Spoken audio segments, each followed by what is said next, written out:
श्री गणेशाच्या जन्माची कथा। शिवपुराणातील कथेनुसार एकदा पार्वती मातेने आंघोळीपूर्वी शरीरावर हळद आणि उटणे लावले होते। अंगावरील हळद आणि उटणे काढून माता पार्वतीने एक सुंदर मूर्ती तयार केली आणि त्या मूर्तीमध्ये प्राण टाकले। अशा प्रकारे श्री गणेशाचा जन्म झाला। माता पार्वती स्नानासाठी जात असताना प्रवेशद्वारापाशी थांबण्याची सूचना त्यांनी गणेशाला केली। आईचा आदेश मानून गणपती द्वाराजवळच बसून राहिला। तेवढ्यात महादेव तेथे आले। गणपती हा आपलाच पुत्र असून पार्वती देवीच्या आदेशावरूनच श्री गणेश तेथे असल्याची कल्पना त्यांना नव्हती। महादेवांनी आत जाण्याचा प्रयत्न केला असता गणपतीने त्यांना अडवले। एक बालक म्हणून महादेवांनी त्याला समजावण्याचा खूप प्रयत्न केला, पण गणपती बाप्पा ऐकेना। आईची आज्ञा पाळण्याचा संकल्पच त्याने घेतला होता। यानंतर महादेव संतप्त झाले आणि त्यांनी त्रिशूळाने वार करत गणपतीचं शिर धडापासून वेगळं केलं।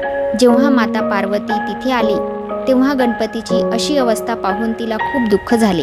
तिने गणेशाची निर्मिती कशी झाली हे सत्य सर्वांना सांगितले आणि क्रोधित होऊन कालीचे रूप धारण केले। आपला मुलगा पुन्हा जिवंत न झाल्यास ती सृष्टीचा नाश करण्याच्या तयारीत होती, परंतु महादेव त्या मुलाला परत जिवंत करू शकत नव्हते, कारण त्यांच्या त्रिशूळाचा प्रभाव उलटू शकत नव्हता। तेव्हा विष्णूने त्यांना सांगितले की सर्वप्रथम मार्गात दिसणाऱ्या कोणत्याही प्राण्याचे मस्तक आणा, परंतु तो आपल्या आईपासून दूर असावा।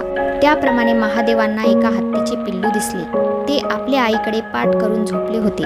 महादेवांनी त्या हत्तीचे शिर आणून त्या बालकाच्या धडाला जोडले आणि त्याला जीवनदान दिले। यानंतर सर्व देवांनी गणपतीला प्रथम पूजनीयेचे वरदान दिले।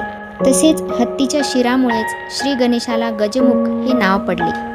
ही गोष्ट तुम्हाला आवडली असेल तर प्लीज या चॅनलला सबस्क्राईब करायला विसरू नका।